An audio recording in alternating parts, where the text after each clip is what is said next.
Ladies and gentlemen, it is me, Soul, back again for another episode of the Soul Sessions. I am here with the protagonist of professional wrestling, Kid Bandit. How are you doing, my friend? I am drinking this Bang, and Bang. this is my second one today. So, Well, you've right. treated yourself today. Bang seems to be the professional product of every wrestler out there.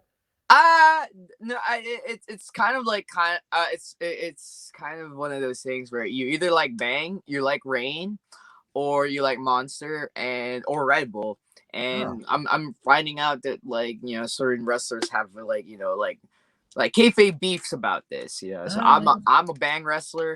I know certain other wrestlers who detest the flavor, so they're monster wrestlers and stuff like that. So, and we can talk about we'll talk about the energy drink game later. yeah, well, no, we might find the faction war of energy drinks, the next greatest feud of the year, maybe. Who It knows? Who could knows? be. It could be like the biggest indie wrestling feud of the century. Could be like because My of like. God, storyline of the decade. Well, Kid, for our viewers who are not familiar with yourself, explain them. Who is Kid Bandit? Well, KiddBandit is okay. So KiddBandit is the protagonist of professional wrestling, which means I the Shonen Jump character come to life. Mm. With lots of references from more modern shonen anime like Black Clover, My Nice. Hero Academia, but also lots of inspiration from One Piece, Naruto, a lot of the older Shonen Jump Mm. programming. I patterned a lot of like my moveset based on the flashy stuff I could replicate off anime and video games. Mm. Um, well, there's a lot of references that I do. And I think one of like the most out of nowhere aspects of my character is the LGBT aspect, which Mm-hmm. that's more of me personally as a person that somehow found its way in the character because I'm very open about it now. Mm-hmm. Um, yeah, especially online. So if you've seen me, because I trended on Twitter one time and that was wild, right? Like, Yeah, I wonder what that was in reference to. I wonder. yeah, that came out of nowhere. I I it would really show the viewers, but I don't want to get age restricted or demonetized now. But let's talk about your love of anime and games as well. Obviously, there's many genres of anime. You know, mecha, ecchi, shonen, all those kind of things. Are you an ecchi? Are you an ecchi fan? Oh, I'm no, Oh, no, not a fan. okay. But like, what genres do you generate to yourself? And like, is there any particular show that you think it's been a hard day? You know, I just want to sit back and watch this one particular show. One of my comfort animes is Trigun. Just Mm, because it was my childhood favorite growing up. Rurouni Kenshin.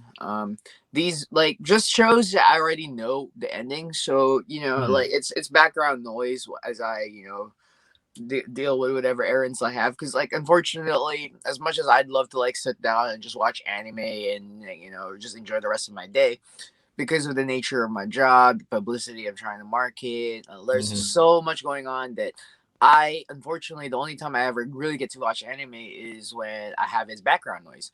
mhm, So when creature, we as human beings are creatures of comfort, mhm, and when we can't 100% put all our attention towards whatever's going on, we tend to put on something that we're already familiar with to create like that illusion that yeah we're being entertained because we already know what's happening, but it's nice to like be surrounded by your familiar things. And I mhm, think it's a lot less like for me when I put on these shows I've already seen or like very familiar with, it's a lot less of like me enjoying the plot and more me associating the good memories of when I used to watch the show when I had a lot less responsibilities and all that stuff from my childhood, and kind of like making myself feel nostalgic, So that's why I put on the shows I'm familiar with, and I guess that would be Trigun, Rurouni Kenshin, Naruto's even, um, One Piece, but only the earlier episodes. I am absolutely not caught up in One Piece. Oh god, Uh, no! You just skip all this filler, and it's like, yeah, let me give the main parts. I'm not going to sit there for 2,000 odd episodes and follow this. Well, I feel like One Piece is the one anime where the filler episodes are sort of low key canon, like because of the way the stories like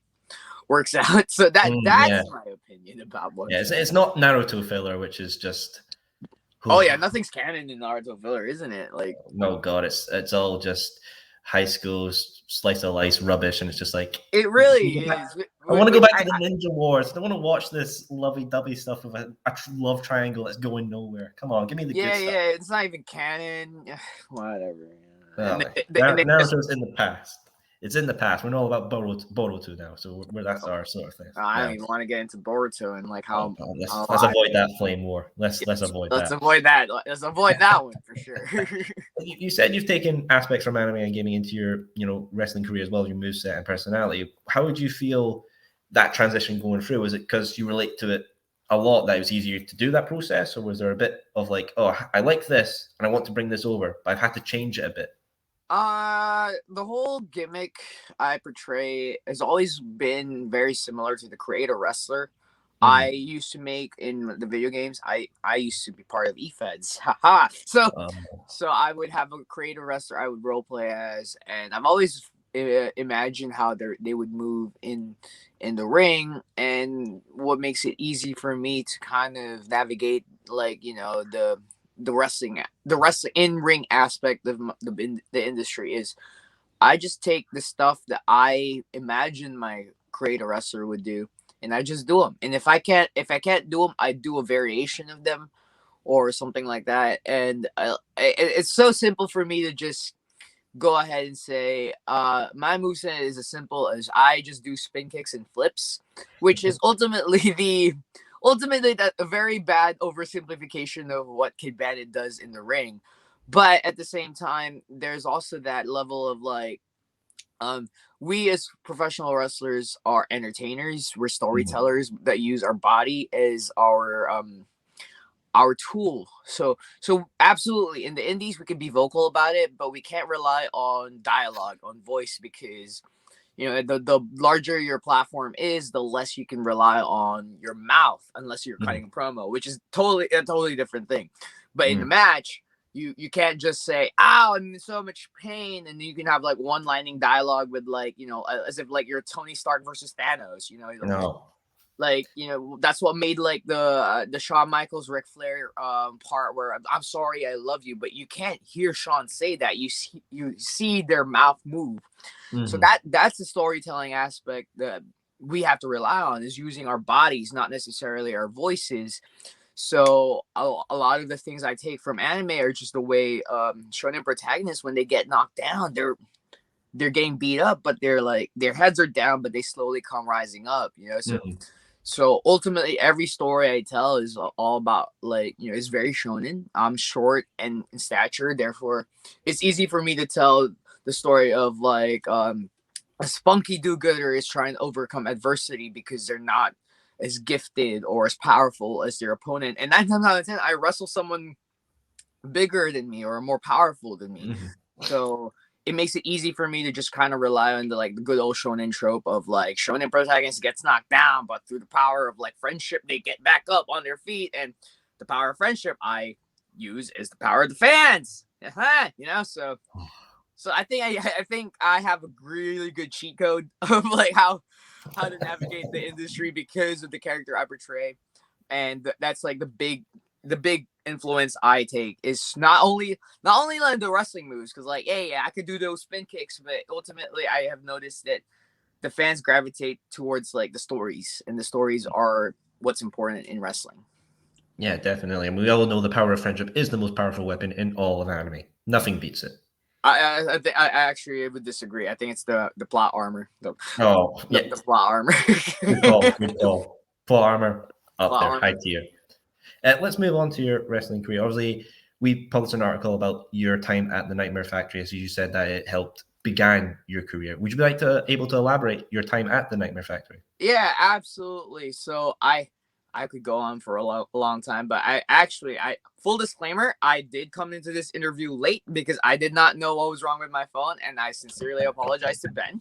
Like I was trying really hard to figure it out, but so now I have to kind of make sure that the stuff I talk about is on point because I took too much of the time trying to figure out. Hey, you've got all the time in the world, my friend. Don't you worry. Oh, okay. You're gonna regret that. Okay. Well, hey, I'm on a comfy couch. I Okay. am Me ready. too, actually. Me too. Oh, hey, we're sorry. The Nightmare Factory as a facility is incredible because it is world class. For those who a lot of people don't know this, but it's also the same facility a lot of like the NFL scouts and prospects do their combine Oh, training wow.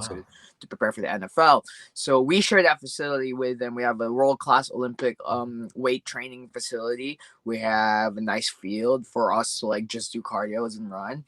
Four different wrestling rings, various sizes. We have the AEW style ring, which is a 20 by 20 ring. It's the same ring that they used for the, I believe, during the pandemic tapings, when they had to like do AEW Dynamite and Dark and Rampage and Dark Mhm. Elevation over in Georgia in the beginning of the pandemic.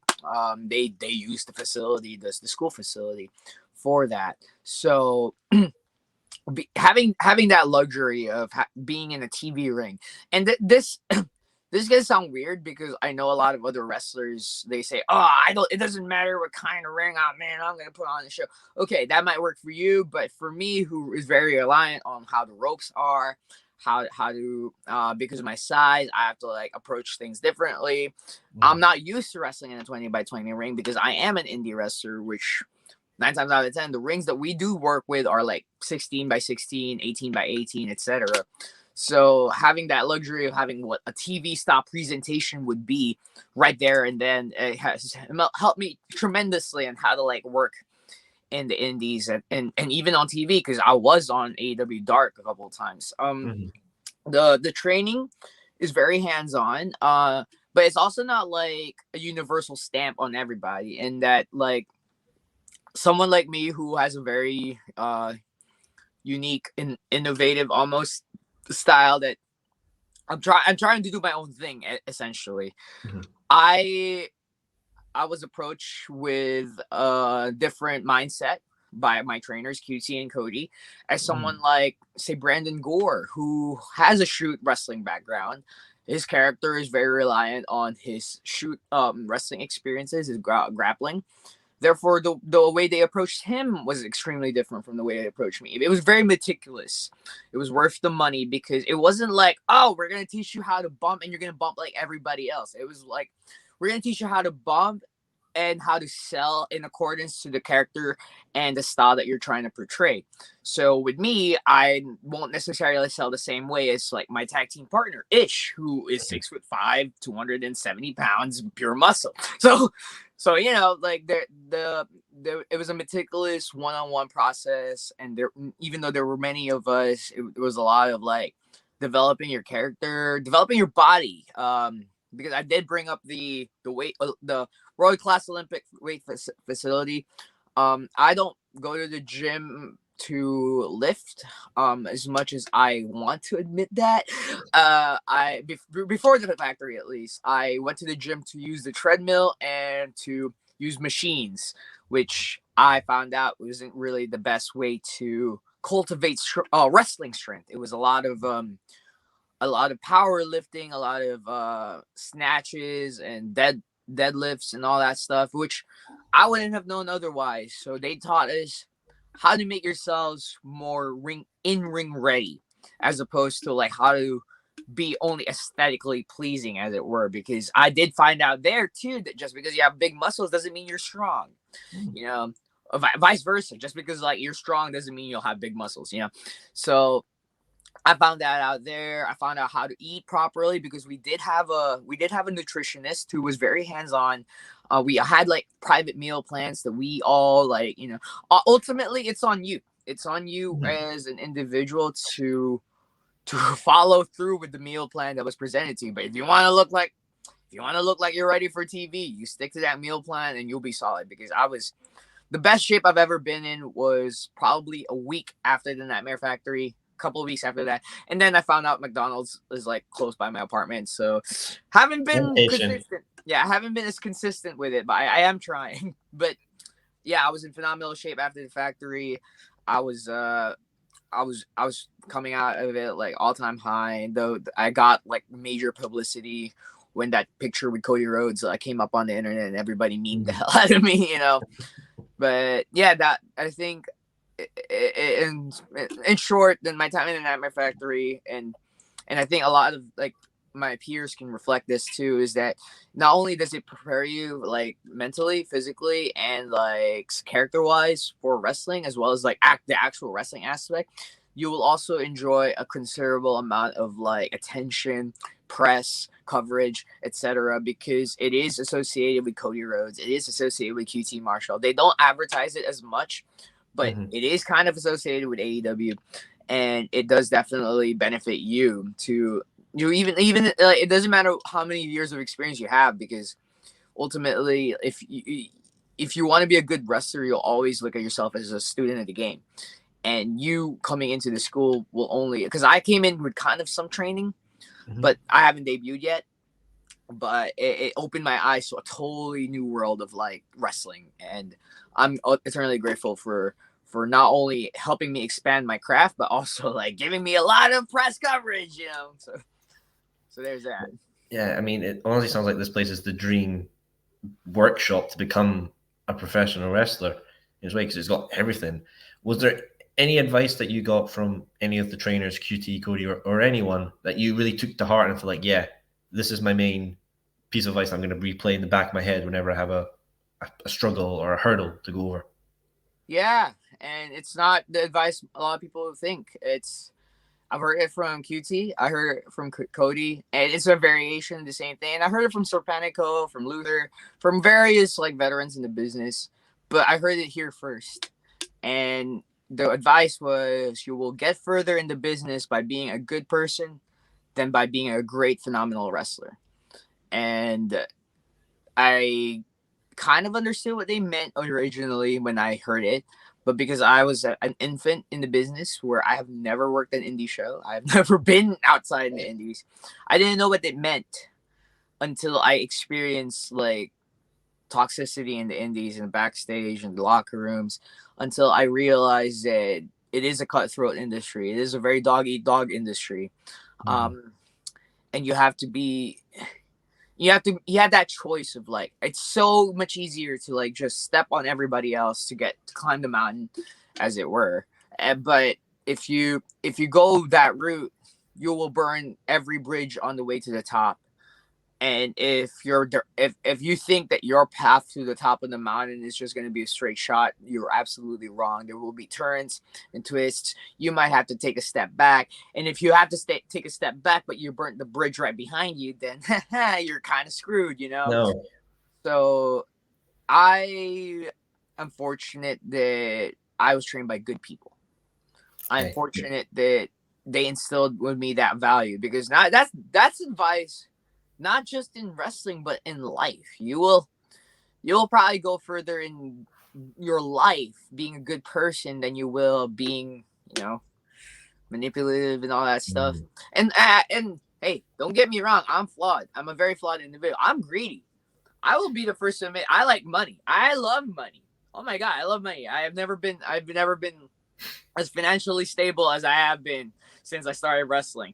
So whenever I see my bank account getting money, I'm like, hell yeah. But I also don't want to compromise who I am to get more money, as it were. So it definitely is a struggle. Yeah. Well, we all love a good payday. Let's talk about your time actually on AEW Dark and Dark Elevation. How was that getting into the ring for that first time, and with the people, the cameras, and everything? Talk about that. How was that?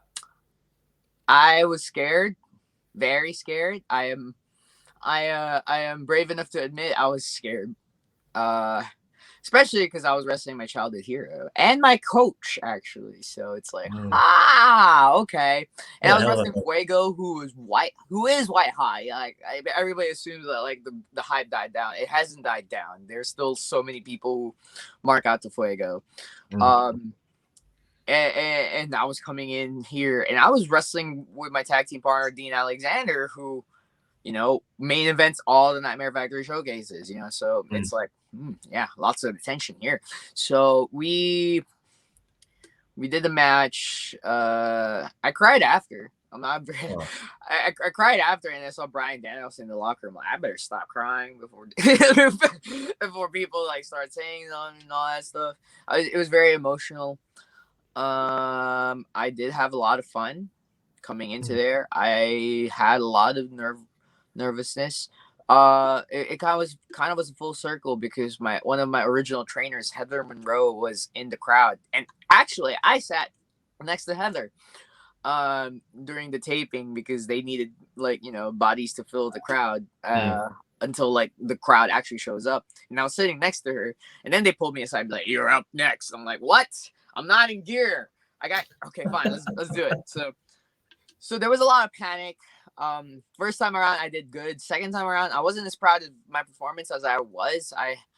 It wasn't as clean as I thought it'd be. And that's no one else's fault but mine. I think I kind of came in a little underprepared, not quite, but I know when I need to work on stuff. And rewatching it, I realized, yeah, there's definitely some techniques I need to work on.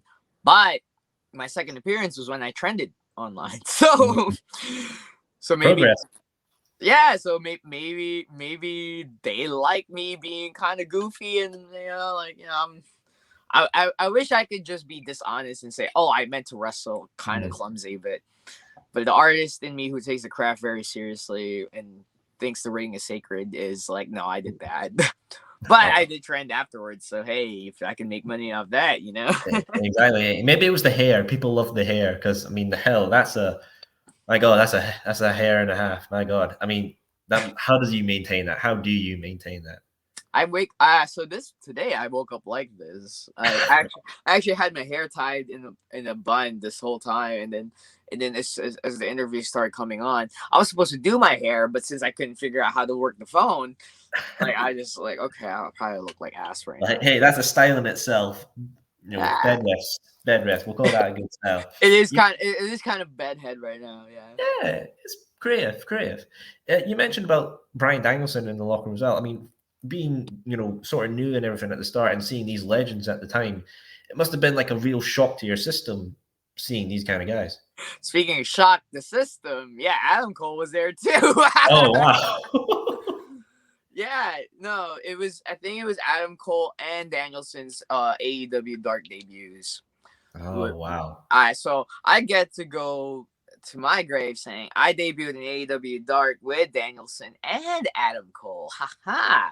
Well, In hey, fact, because Brian Danielson was the main event of this episode of Dark, I debuted before Danielson on AEW Dark. So well, hey, that's for the Hall of Fame speech. That's for your accomplishments right there. We'll put yeah, that no, there. there's a little bit of like, what's Yeah. up? What's up? Okay. So, It was definitely. I thought I'd be a little desensitized to star power at this point mhm. because I did train at the factory coming up. A lot of the people I shared the ring with, like people who train me, QT, Cody. I took moves from QT. Like one day in camp, I was just taking moves from QT because like I was like trying to like one, I enjoy taking moves because that ring is it's like the AEW ring. So like I'm like, yeah, I don't take all the moves here. Why not? And two, because it will help me sell better, right? And that was like my mindset. I was like, the more moves I take, the more I can figure out what's a cool way to sell for this, all that stuff. Because we're all students, right? Mhm. So I was right. Some days Jade Cargill would just walk by and be like, "Hey, what's up? I'm Jade Cargill. Here's me lifting like KiddBandit's body weight with one arm, like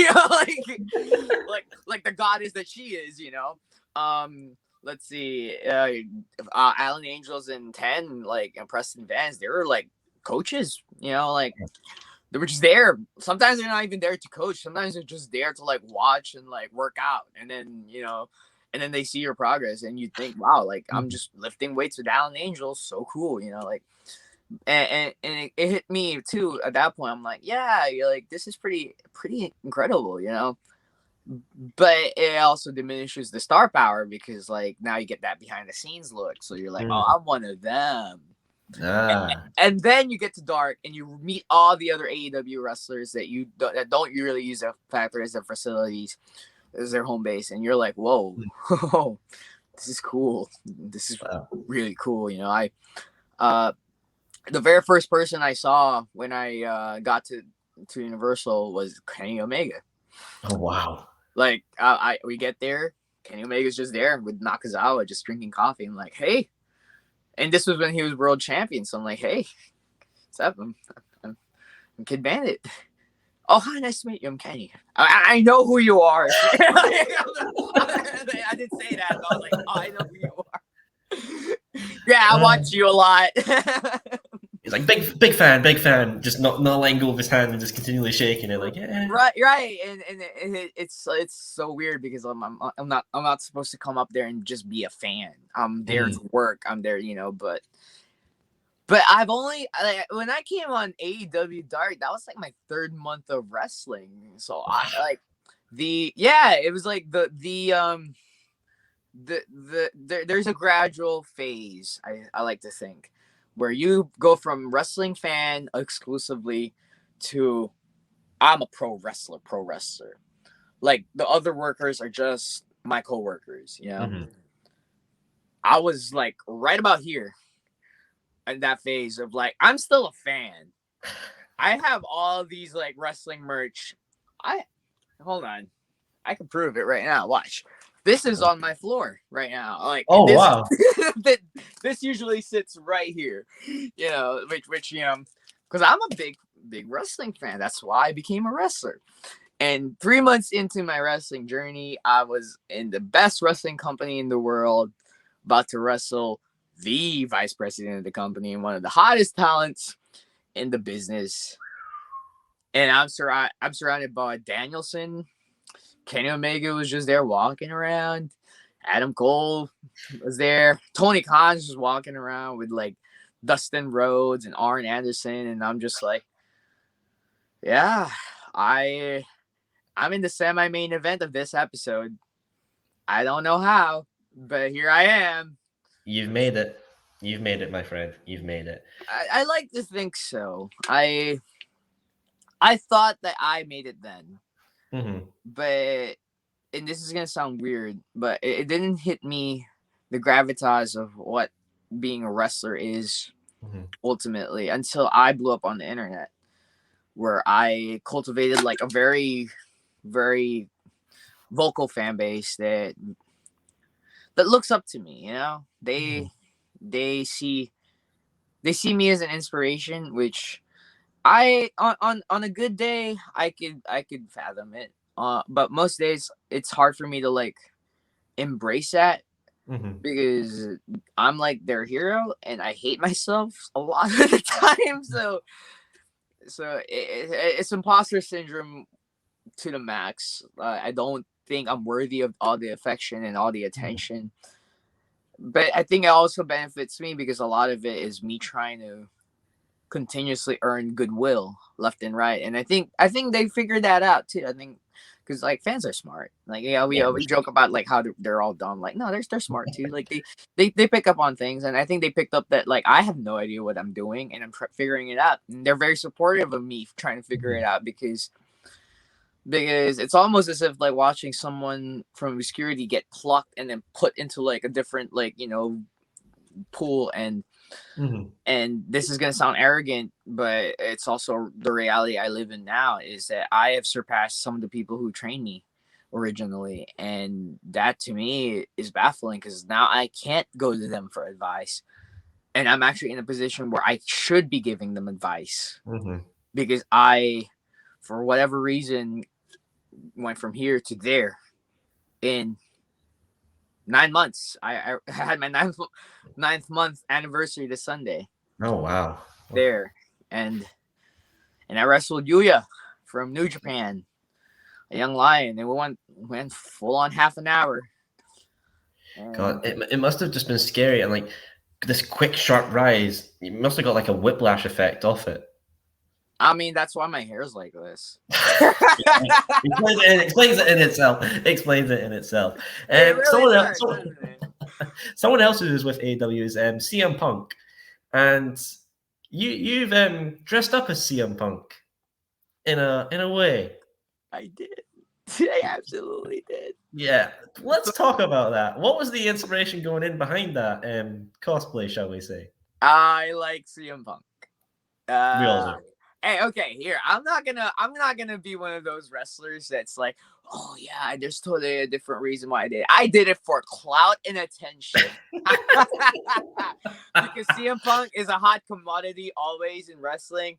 And if you hear their name mentioned halfway through a conversation and you're a wrestling fan, you're like, what about CM Punk? Oh, Kid Mm. Bandit dressed up as CM Punk. That's pretty cool. Oh, Kid Bandit dressed up as CM Punk, but like, femme version. Let me see. I'm not afraid to admit I do half the things I do for attention because I'm an entertainer. and Uh, and I think this is like the benefit of like me coming in from like obscurity to like stardom like rapidly with like the whiplash effect is I'm super self-aware that half the things I do is like all for attention, right? Because some people they put on that facade. They put on like, mhm. oh, this is totally not for attention. Nah. Everything I do is for attention because attention will get me more fans, and more fans will get me more money. Ta-da! That's the nature of the entertainment industry. Anybody who tells you differently is probably lying to you. And like, okay, like as bad as that sounds, I like to think I do use my platform for good. Mm, Fingers crossed, that's it.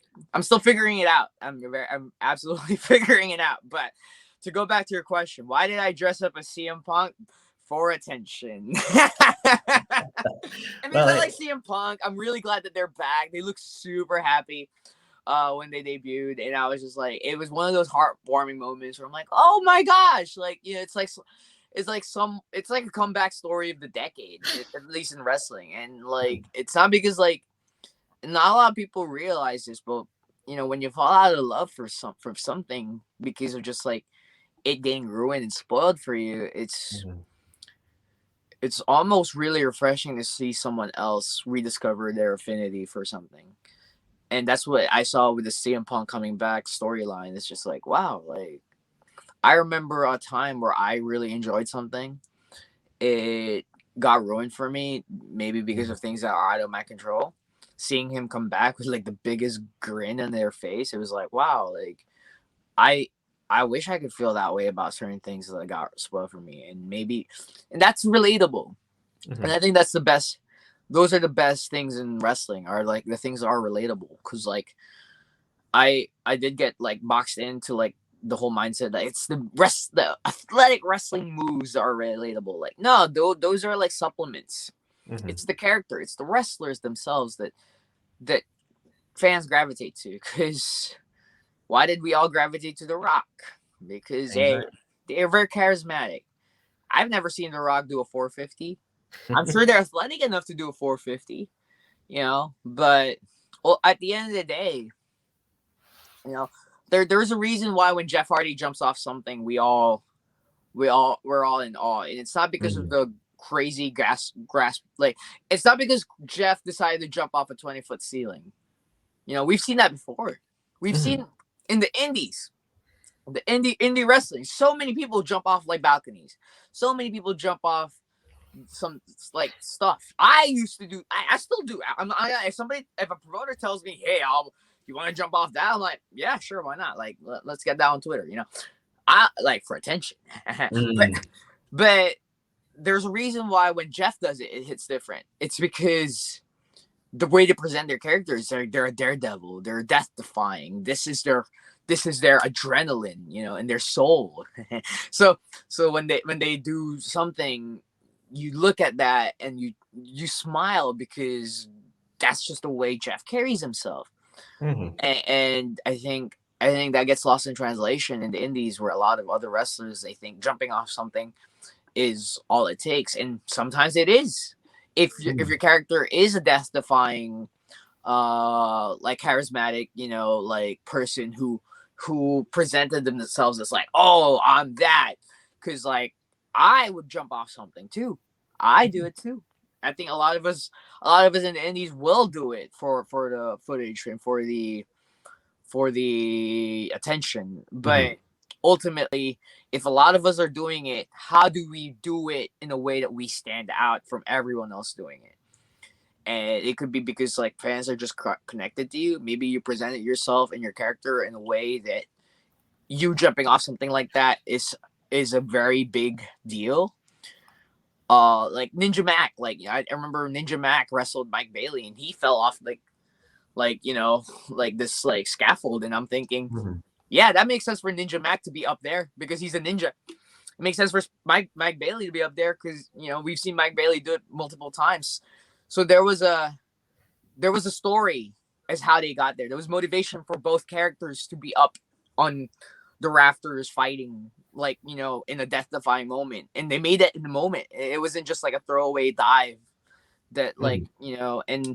and I hate it when like non-wrestlers. Sorry, I'm going off in a tangent. No, go ahead, pal. Honestly, no worries. Yeah, no, I hate it when like non-wrestlers criticize like diving off things as like, oh, you're just doing it for a cheap pop. Well, yeah, because they're trying to grow their audience outside of the bubble of like just the building. Because if they can get footage of that and they can post it online and like other fans like see it and they're like, whoa, that is crazy. Then like, yeah, they grow their brand because in highlight reels we see those things. Mhm. How many times has WWE put out like the highlight, like the video of like Mankind being thrown off the Hell in a Cell? Oh, too many times. Too many times. There's a reason for that. It's because it was a spectacle. But I've never seen someone put like someone with a really, really good, solid fundamental headlock be put in the highlight reel. Both like, hey, a great headlock is necessary in wrestling. It's a mark of a great wrestler. But what are we at the end of the day? We're entertainers. True. And we have to figure out what entertains the crowd. And what entertains the crowd are spectacles. Mhm. And so that's my hot take, is that you have to understand the audience that you're trying to bring. Mhm. And if you've been presenting yourself as like someone like Jeff Hardy, like KiddBandit, then yeah, it's absolutely within your character to like jump off something. If you've been Mhm. presenting yourself as like someone like Zack Sabre Jr. All or right. as like Gresham, yeah, your solidly fundamental headlock has to be like the best headlock in the card, because Mhm. that's everything about you. You have to make it make sense for you, Mhm. and that's what makes wrestling beautiful, right? The Yeah, of course, diversity, absolutely. the clashes, the different flavors, the different colors in the hair. Like that's what makes wrestling beautiful, I think. It's like ice cream. You've got to mix the flavors up to get that great taste. Yeah, or like the way I've always approached wrestling is that it's like Tekken. Oh, nice, nice. Yeah, because like in Tekken, who do we have? We have Steve Fox, who's a boxer. And when you Mhm. press the kick buttons, instead of like doing a kick, they do the bob and weave, which is Mhm. cool. Makes sense for a boxer to have like no kicks, right? Steve has 3 kicks. And 5 if you count like the standing. Sorry, okay. Different topic. Then you Yeah. get Huarang. Huarang, who's a taekwondo like fighter, who and taekwondo, the martial art, it prioritizes kicks. So what does Huarang do? Lots of flashy kicks. Eddie Gordo, who does capoeira. Wow. What do? Dance fighting. Makes sense. If everybody in Tekken moved like Eddie Gordo, it'd be kind of boring. Mhm. Everyone's doing the same capoeira moves. Well, okay, this isn't as fun. But you get someone like Panda, which is literally a panda bear, Oh my god. versus Devil Jin, who is literally the edgiest demon, character. And then you get Eddie Gordo, who does capoeira, or Alisa, who's a cyborg. And then suddenly it's like, wow, it's so cool to like just today I feel like playing this character, and you have so many different like characters and fighters to choose from. That's what makes the franchise great. Yeah. That's why everybody gets excited when you add like you get a fighter with a totally new different style. You Mhm. might never play as this character, but the variety makes the layers so much better. And I think that's what's good about wrestling, is that even if your cup of tea is like meat slapping big men wrestling in like baby oil as if it's like the 80s, that's valid. That's great. Feel free to pursue that. But as I've noticed, it's becoming more and more open and progressive to the point where a lot of people understand kayfabe is dead. Mm-hmm. A lot of people understand that. Well, kayfabe's not dead, but like a lot of people understand that the differences in styles are what make wrestling good, Mm-hmm. because you get Eddie Gordo versus Steve Fox, and Yeah. it's not nothing they do is going to be the same. Or you get someone who's very similar to each other, and now the story that you'll see is going to be who can do it better. So Mm-hmm. they're like from the get go, you're telling a story right away. When I wrestled Yuya, Yuya is an accomplished Greco-Roman wrestler. KiddBandit learned how to do kicks and flips in their front yard, but there's a lot of spins in their kicks. Is my homemade wrestling style gonna be better than Yuya's like traditional, Greco-Roman education? Now Mm-hmm. that's the story. Now coming into this, that's a story. And what are we? We're storytellers. And sorry, that's my wrestling hot take, and it took up so much of the time, and I apologize. Hey, don't worry about it. Honestly, it's great to listen and hear this aspect of your interpretation of the business. Honestly, it's great to hear. Sorry, yeah. Yeah, I'll stop there. you got it. You got it, my friend. Let's talk about your I want to say your cosplay career. You've done many anime characters. Alstofo from Fate, good one. And then you did Naruto, and you did Himiko from My Hero Academia. But like Goldberg, who's next? Goldberg. I'm just kidding. No, my God.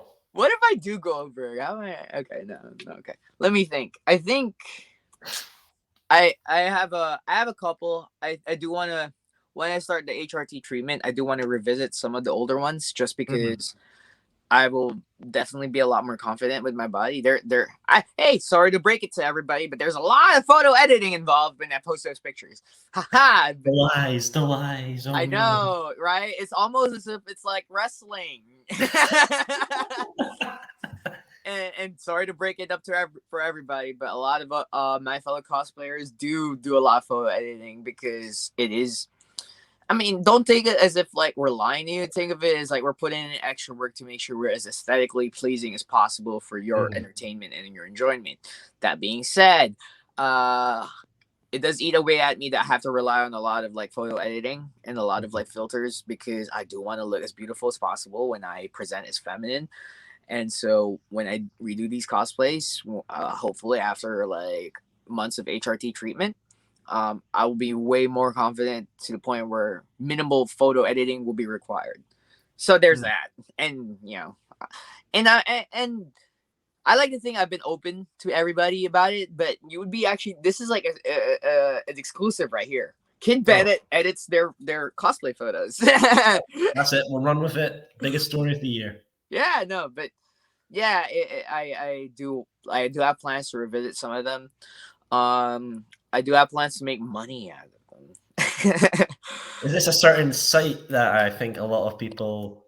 No, I don't have an OnlyFans. I know a lot of people clamor for that. I don't have a problem with it. I just don't feel confident with it yet. And I do think that, like, because the nature of what I'm trying to do is going to be kid friendly moving forward, I don't want to be completely in the sex work side of things, just because it can alienate certain fans. And I don't want to do that, especially if they're younger and they won't understand why. Like they'll understand. Well, why can't I be a KiddBandit fan? Oh, because the KiddBandit does this, and you're not old enough for that. That's that. But hey, don't get me wrong. I have no problem with sex work. Like I kind of dabbled with it a little bit, tiny bit. So like with my last cosplay, because sexy juice in Naruto is kind of hard to like. It's kind of hard not to sexualize it, right? But it's also one of those things where I'm still figuring it out, very much figuring it out. So I wish I could like elaborate, but I can't because I don't know yet. Hey, it comes in miracles. When you're ready, and then it just comes. That's it. You got it. Well, like to be honest, the answer for me is the easiest, and it's gonna sound so disingenuous. Ready? I'm gonna do whatever it takes to make as much money as possible. Ta-da! Well, hey, you're sorted. without compromising my moral integrity. There we go. Oh yeah. There Well, it is. who knows? We might see KiddBandit as Ria's Gremory for High School DxD, maybe. I mean, I did plan some kill stuff. So Ritsuko or Sasuke? No, it's not Sasuke. Yeah. The I female can't pronouncer. say yet. Oh, I don't want to say anything yet, but yes, there are some plans. There's gonna be some good. To go Vince McMahon, such good shit. Well, that will break the internet, I'm sure. You just mentioned there your plans to start hormone replacement therapy, HRT, and I remember when you made the tweet about your decision to start the treatment plan. Making that tweet, for the world to see, must have been a real tough decision to go through with. How did you feel doing it? Was it easy, or was there some hesitation to let the world know? Okay. This is gonna sound super weird. I did make a lot of comments about how I do a lot for attention, a lot for money that I could potentially make from the attention. This particular one wasn't about that. And the ultimate irony here is that it garnered so much traction versus my attention thirst tweets and all that stuff. I went open about it because I don't like exposing it to the rest of the world because these are private messages for a reason. But I get so many of these from people who express to me that me being confident with my sexuality and how I present myself as non-binary. And I know I don't do it in wrestling as much. The in-ring work doesn't really reflect that. But outside the ring, I'm very open about it. But when I read from people how it helps them, I definitely feel like we in the LGBT community don't really have a lot of people to look up to. It's a lot of hunting for heroes, which I'm grateful that there are a lot more representation in the business now. But it doesn't hurt to have more. And my thought process, for starters, I was high when I posted that tweet. Hey, fun fact: at 90% of the time I tweet, I'm kind of high, unless I'm on the road, which or I'm about to do a show, which I focus all my energies and all that stuff on the performance and all that stuff. But when I tweeted that, my thought process was I want to. Somebody out there is probably struggling the same way I am, and if I am aware that I am kind of well loved in the internet, at least on Twitter, I usually get lots of support from people, and I kind of use that to my advantage when I made that tweet because I knew if I made that tweet, there's going to be an outpour of support, and there's going to be someone out there who's going to see that outpour of support, and they're going to be okay with being the real them. And I didn't really get what John Cena did for his community, for all those Make-A-Wish kids and people who really look up to John. I didn't get it because I like so many other wrestling fans who like the craft, kind of got sick of John Cena being at the top of the mountain. We all got to that point, right? Yeah, we did indeed. And then, so being in a position where being able to use my platform as a wrestler to motivate everyone in the regard outside of just the wrestling, because as far as I know, nobody's used my coming out, the LGBT aspect of KiddBandit in storylines yet. And I'm not opposed to that, don't get me wrong, but the whole KiddBandit LGBT side of things is all on Twitter. It's all online, or it's all private life KiddBandit stuff. Me coming out to my parents, that's not a storyline. That's not any. No company's doing that as a storyline. I'm not doing that to build attention for a promotion. I'm doing that for me. Mm-hmm. Because so many of these people who follow me need that. Because I need that. And I don't want to ever put myself above them, because I, like a lot of my followers, my fans, my friends, see that the support and outpour of like positivity not only helps me, it helps others too.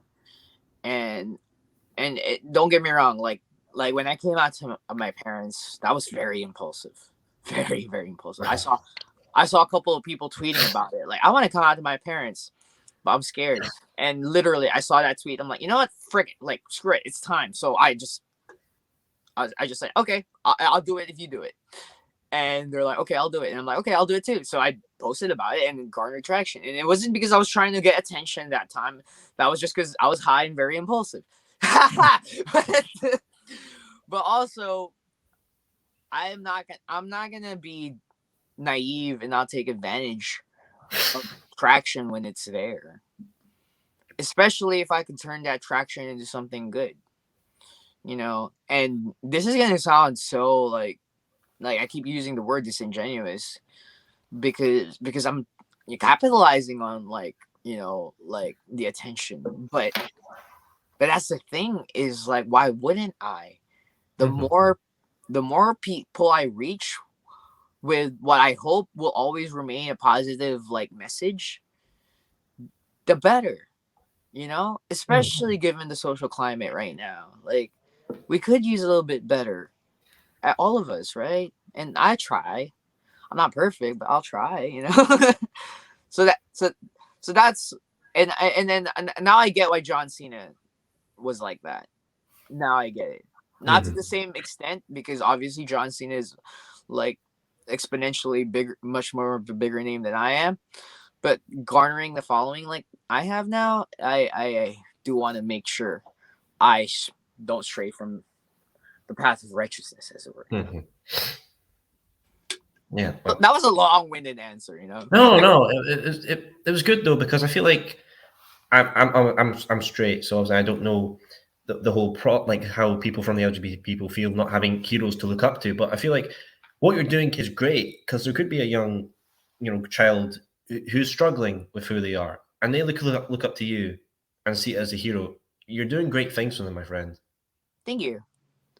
Yeah. I hope so, and I hope I make a lot of money doing it too. Always the cherry on top. Always the cherry on top. No, because that's another thing too. Is I feel like when the people I look up to, when they talk about like, I am doing something only for the fans, I'm like, nah, you're lying. You're doing it for the profit, and having fans is just nice. So I've always kind of made it like my mission, like, I'm just gonna be honest as much as I can with everybody, and hey, I like money. And hey, there's nothing wrong with liking money. I'm sorry. Just make sure you don't do like dubious things for the money. You don't scam people, like, if I could profit off people, I would. I just want to make sure like it's because they actually want to like pay me or give me like a reward for my entertaining them, because that's my job. I'm an entertainer, like, and it's not going to be a job if you're not getting paid for it, right? Exactly. We all love a bit of cash. But you mentioned how much you love cash. When you first made a paycheck from wrestling, what was the first thing you immediately went and bought? My very first paycheck in wrestling was $10. It was $10. I made it wrestling for a promotion in California, Southern California, which they don't use me anymore, which breaks my heart. And the first thing I did with it was buy gas, because it was my gas to get to the venue. It actually, because gas prices in California are expensive, it actually didn't do much for me.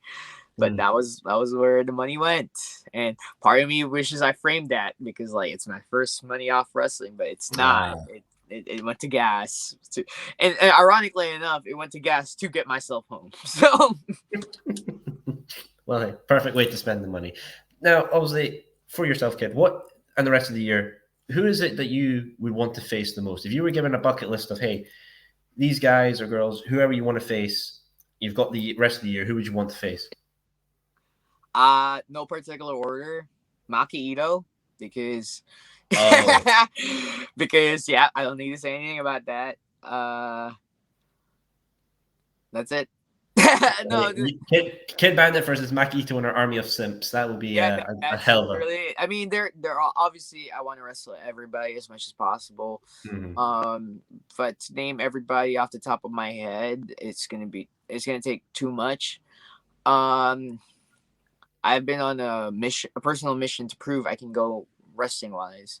I Mhm. did that last Sunday against Yuya for New Japan, Mhm. and we wrestled our hearts out as if we were wrestling in Tokyo Dome.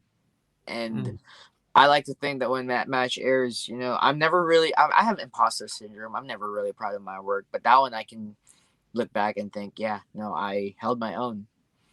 Yeah. Any detractors out there who say that I'm only over because of the gimmick, because of the look, because of the internet, that's the match I'm going to show them and be like, all right, here, like I wrestled, Yeah. wrestled, Proof's in the pudding. Try and do that, my friend.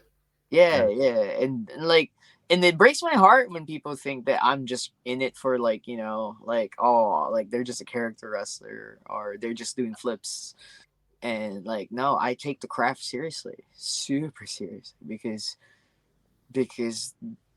and to quote Triple H from that one Tough Enough video, it's like, if I don't take it seriously, then I spit on the careers of people who paved the way for us, who unfortunately cannot do it anymore because of injury, because of life. Mm. Because I spit on Eddie Guerrero, who took this craft so seriously, because I take it seriously. Yeah, Mm. I'm goofy, but that's because that's part of the character. Yeah. Yeah, I'm kind of ironic. I'm kind of a dweeb online, but that's all part of the presentation. That's part of the product that I'm selling. Everything that I do is by design.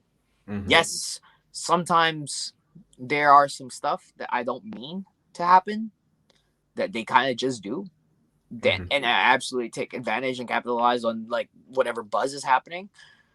But I take the wrestling in-ring work super seriously. And it goes over a lot of people's heads because they think, Mhm. oh, well, KiddBandit is just having fun. Like, yeah, I'm having fun because I'm doing what I love, but I'm also going to be really good at it because I train every week. I go to the gym every week. It might not look like it. I'm actually trying to lose muscle mass because I do want to be more femme presenting, but Mhm. I take it serious. I I tape study every day because this is the career I chose. This is the path I want to walk, and to do any less than I do it's a disrespect to to the ones that came before me.